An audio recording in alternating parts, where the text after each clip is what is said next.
Olá, tudo bem? Como é que você está? Espero que bem, de verdade. Principalmente porque tem um sol brilhando lá fora, viu?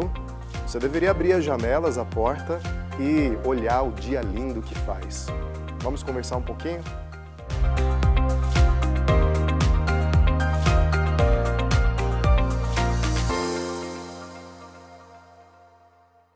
Muito bem, as próximas 3 semanas eu quero conversar com você.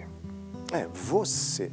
Você que está aí preocupado com a sua saúde, você que está aí preocupado com o seu trabalho, você que está aí preocupado com a sua segurança, você que está preocupado por alguma coisa que você ainda não sabe, mas você está preocupado assim mesmo. Eu quero falar com você que se sente um covarde. Sim, eu quero falar com você, covarde. Se serve de consolo, o covarde habita todos nós. Todos nós temos algo de covarde. Eu queria dar esse primeiro passo para que você não achasse que eu estou te agredindo de graça. Vou contar uma coisa bem constrangedora para mim, só aqui entre eu e você. Eu sei que ninguém mais vai saber. Mas quando eu era adolescente, eu jogava tão mal, mas tão mal bola, futebol, que eu era sempre o último a ser escolhido em todas as seleções das aulas de educação física, para jogar uma partida de futsal ou futebol de campo. E aquilo era constrangedor. Para mim era constrangedor. Eu não sabia para onde olhar, se olhar para o cadarço, se eu olhava para o teto. E o que eu passei a fazer? Eu passei a tentar matar a aula ou dar desculpas para não ir à aula de educação física. E isso foi acabando comigo e acabando com a minha confiança. Isso só passou quando eu parei de me comparar com as outras pessoas. Porque eu confesso que às vezes, quando eu alegava, tô com uma dor no joelho aqui, professor, não posso participar, e ficava sentado observando todo mundo jogando, e se divertindo, e rindo, e fazendo zoação, como a gente falava naquela época, quando todo mundo estava ali naquela interação e eu estava à margem, mas não estava à margem porque eu estava com dor no joelho de verdade. Eu estava à margem porque eu havia ficado com tanto medo, eu queria tanto preservar o meu coração de críticas ou de censuras que eu acabava de fora daquela situação toda. E, principalmente, eu me considerava um covarde. E isso acabou se tornando quase que parte da minha identidade naqueles momentos de educação física. Quando finalmente eu tomei coragem de assumir a minha ruindade no futebol e eu comecei simplesmente a jogar o que eu sabia jogar, eu posso dizer uma coisa. Primeiro, com a prática, eu fui melhorando até. Consegui até fazer algumas coisas, algumas jogadas. E, em segundo lugar, eu aprendi a rir de mim mesmo. Aprendi a ouvir uma piada, uma crítica, alguém que ficou bravo comigo e fazer algum comentário assumindo que, de fato, eu nunca seria um jogador profissional e estava tudo bem porque eu estava ali para participar, eu estava ali para contribuir, eu estava ali para crescer junto deles. E quando eu fiz isso, qual que foi a minha descoberta?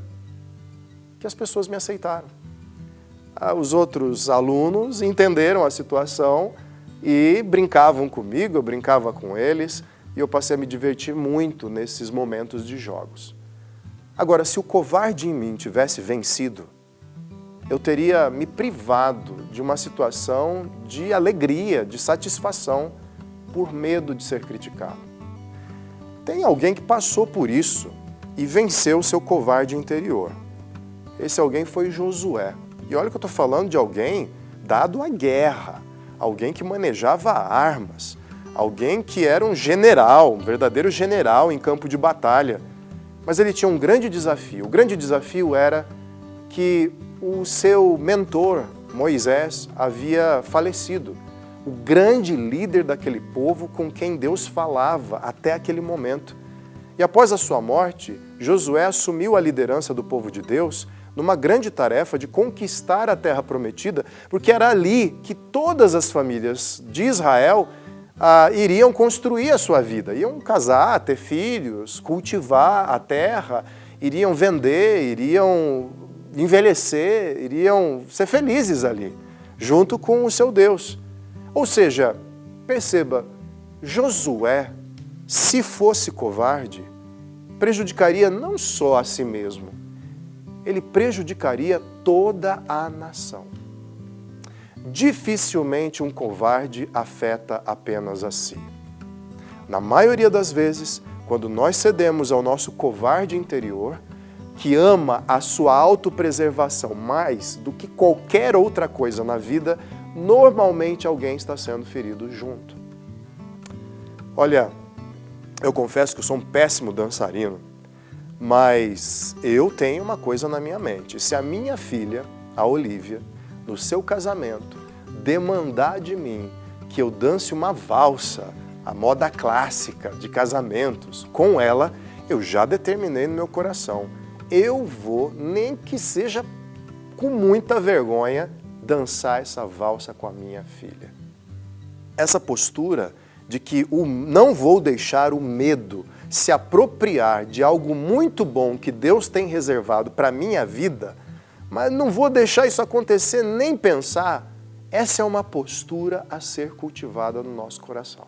Olha só, Josué 1, 6, 7, diante daquela grande missão, Josué percebe uma coisa logo de cara, ele não é Moisés. Quem vai garantir que ele seria usado para abençoar toda Israel? Deus garantiu isso e disse assim para ele, Josué capítulo 1, versículos 6 e 7, seja forte e corajoso, porque você conduzirá esse povo para herdar a terra que prometi sob juramento aos seus antepassados. Somente seja forte e muito corajoso, tenha o cuidado de obedecer a toda a lei que o meu servo Moisés ordenou a você. Não se desvie dela nem para a direita nem para a esquerda, para que você seja bem-sucedido por onde quer que andar. Agora, fique de boca aberta.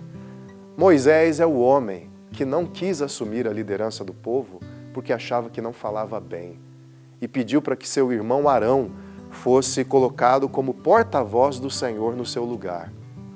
Moisés vence o seu medo e assume essa liderança em determinado momento do povo de Israel. Josué agora está no mesmo desafio. Eu não sou Moisés, mas Deus tem uma tarefa para mim. E deixa eu te contar uma coisa. Ele lidera, através da travessia do Rio Jordão, o povo de Deus, vence a primeira batalha contra a cidade de Jericó e logo na segunda batalha, a batalha de Ai, eles são derrotados. O que apareceria na cabeça dessa pessoa? Eu vou dizer o que apareceria na minha, se eu fosse Josué. Tá vendo? Eu não sou Moisés. Tá vendo? Era para eu ter ficado lá atrás, lá na outra margem do rio. Não, para de comparação. A sua história é a sua história. Você vai ter os seus tombos, você vai ter as suas quedas e você vai se reerguer. Mas para isso, você precisa parar de amar tanto a sua autopreservação, acima do Deus que tem bênçãos para te dar e para dar às pessoas que estão ao seu redor. Seu filho, sua filha, não podem ser privados das bênçãos de Deus por causa da sua covardia. Sua esposa, seu esposo, não podem ser privados das bênçãos do Senhor por causa da sua covardia. Talvez hajam coisas que Deus quer realizar na sua vida e na vida de pessoas que estão ao seu redor que demandam um passo de fé da sua parte. E eu te deixo com essa decisão a tomar. A decisão de seguir em frente, em nome de Jesus, com coragem. Até!